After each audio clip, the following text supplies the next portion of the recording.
Assalamualaikum warahmatullahi wabarakatuh. Saya Junadila Siregar dari kelas 12 IPS 1 akan menjelaskan tentang perusahaan dagang. Yang pertama adalah pengertian perusahaan dagang. Perusahaan dagang adalah perusahaan yang kegiatan usahanya membeli barang dagangan dengan tujuan dijual kembali tanpa mengubah bentuk dari barang tersebut. Contohnya itu toserba, swalayan, dan toko baju.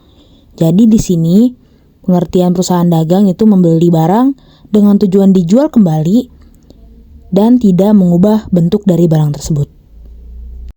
Selanjutnya yaitu adalah ciri-ciri perusahaan dagang. Yang pertama, pendapatan utama dari penjualan dagang. Yang kedua, biaya utama adalah harga pokok barang dan biaya lainnya. Jadi, biaya yang dikeluarkan itu untuk membeli yang akan dijual kembali. Yang ketiga, dalam akuntansi terdapat akun persediaan barang dagang. Yang keempat, sebagai perantara antara produsen dan konsumen. Yang kelima, bentuk barang yang diperjualbelikan adalah sama dan tidak berubah. Yang keenam, tujuan utama mencari laba dengan menjual barang lebih tinggi dari harga belinya. Yang ketujuh, kegiatan utamanya adalah penjualan dan pembelian. Selanjutnya yaitu jenis akun perusahaan dagang. Pada perusahaan dagang, terjadi beberapa transaksi yang hanya terjadi di perusahaan dagang, seperti transaksi pembelian, penjualan, penyimpanan barang dagang. Jadi, transaksi khusus terjadi pada perusahaan dagang, tidak terjadi pada perusahaan jasa. Dari transaksi tersebut, muncul akun-akun khusus yang hanya ada di perusahaan dagang. Yang pertama adalah akun utang dagang. Akun ini digunakan ketika terjadi pembelian barang dagang secara kredit. Yang kedua adalah akun piutang dagang. Digunakan ketika terjadi penjualan secara kredit atau pelunasan piutang dagang.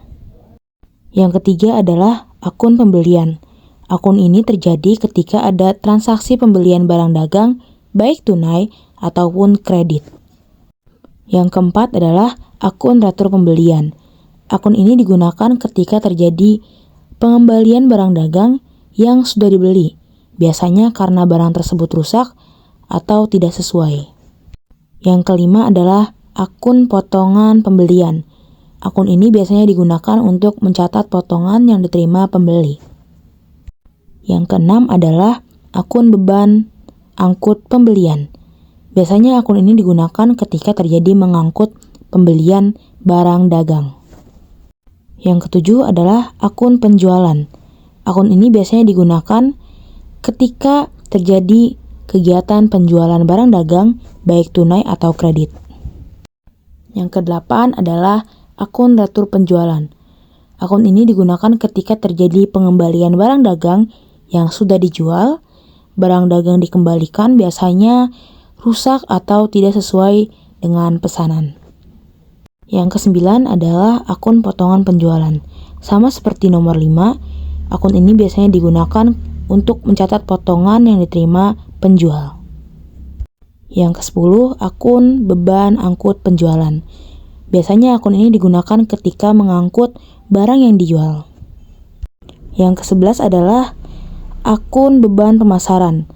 Akun ini biasanya digunakan untuk kegiatan yang berhubungan dengan penjualan atau pendistribusian barang dagang. Yang terakhir adalah akun beban administrasi. Akun ini biasanya digunakan untuk kegiatan beban operasi kantor. Selanjutnya adalah syarat penyerahan barang. Apa sih syarat penyerahan barang? Syarat penyerahan barang adalah kesepakatan antara penjual dan pembeli mengenai pengiriman barang sampai tujuan. Biasanya syarat penyerahan ini terjadi ketika pengiriman atau penyerahan barang dengan jumlah yang besar. Terdapat 5 syarat dalam penyerahan barang dengan jumlah yang besar. Yang pertama adalah franko gudang pembeli. Franko gudang pembeli adalah barang yang diperjualbelikan akan menjadi hak milik pembeli pada saat barang tersebut sampai di gudang pembeli, sehingga segala bentuk resiko yang timbul selama dalam perjalanan menjadi tanggung jawab penjual, termasuk ongkos angkut barang. Jadi, si penjual ini bertanggung jawab atas resiko barang, dan bertanggung jawab atas ongkos angkut barang sampai ke gudang pembeli. Selanjutnya adalah franko gudang penjual. Franko gudang penjual adalah barang yang diperjualbelikan akan menjadi hak milik pembeli pada saat barang sudah keluar dari gudang penjual, sehingga segala bentuk resiko yang timbul selama dalam perjalanan menjadi tanggung jawab pembeli, termasuk ongkos angkut barang. Kalau tadi resiko yang timbul dan ongkos angkut barang adalah menjadi tanggung jawab penjual, sekarang menjadi tanggung jawab si pembeli.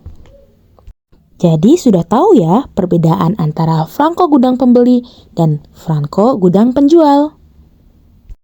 Yang ketiga adalah Free On Board Shipping Point atau FOB Shipping Point.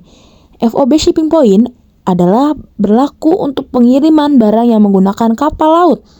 Barang yang diperjualbelikan menjadi hak milik pembeli pada saat barang sudah sampai di atas kapal di pelabuhan penjual, sehingga segala bentuk resiko yang timbul dalam perjalanan sampai di gudang pembeli menjadi tanggung jawab pembeli.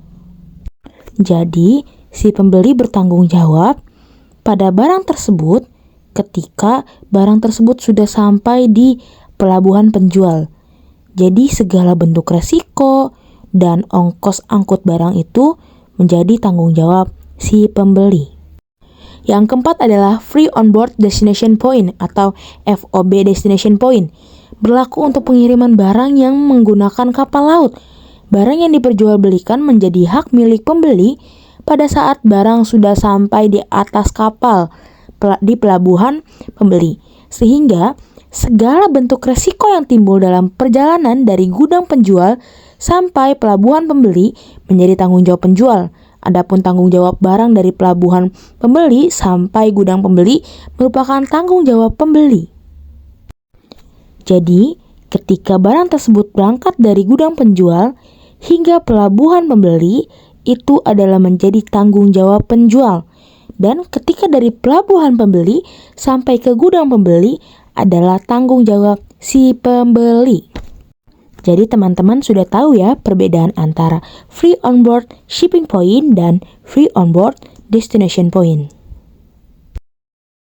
Yang kelima adalah Cost Insurance and Freight atau CIF, yaitu dalam perjanjian jual beli disepakati bahwa penjual menanggung semua biaya angkut serta premi asuransi selama barang dalam perjalanan.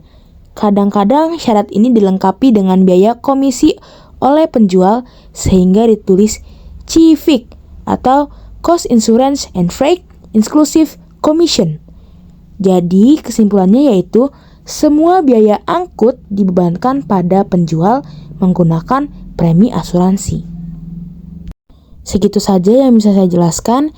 Semoga materi yang saya sudah jelaskan tersebut bisa membantu teman-teman mengetahui tentang perusahaan dagang. Terima kasih. Wassalamualaikum warahmatullahi wabarakatuh.